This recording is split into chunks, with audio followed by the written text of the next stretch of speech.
will be data dumps, there will be volumes of information released that will shake our beliefs to their core. They will challenge everyone.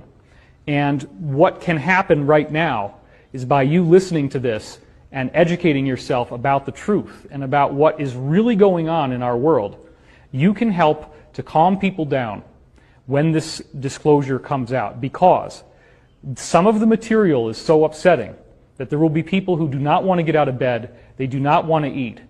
I call it the man in the bedroom. Imagine your loved one, you walk in there and there is someone else in bed with that person, and you had no idea that this was going on.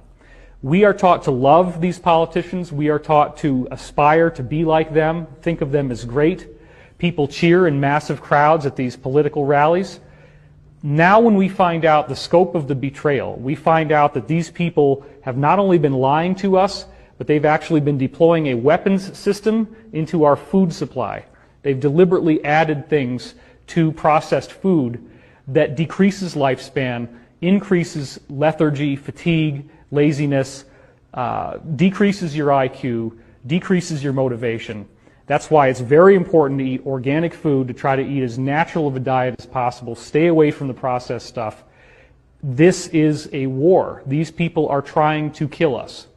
And if you can understand that, then recognize that once the truth comes out, it will be in the context, very likely, of these people having been arrested on a massive level. There's all kinds of logistics about how that's going to be done, when that's going to be done. But we do expect, there are certain things I can say, we do expect there's going to be a blackout. We do expect that all the power is going to go off for a while. During the time that the power goes out, there very likely will be military operations taking place in all of the major American cities. Those operations will most likely be occurring in places where this financial cabal is concentrated the most, and you can kind of interpolate from that what I'm saying. It is very likely that the lights will not be turned back on until the operation has been completed. So everyone is being advised to have approximately 2 weeks of storable food and water on hand, because there may be a temporary disruption of goods and services.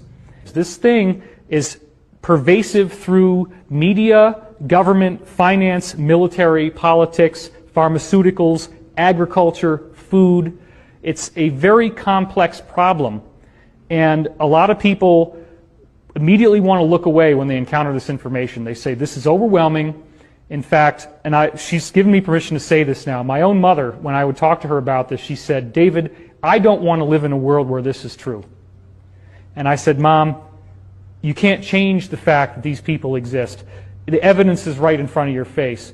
Now, some people do not want to look at it, and I respect that, but I honestly can tell you that if you are not willing to look at this stuff, you are part of the problem.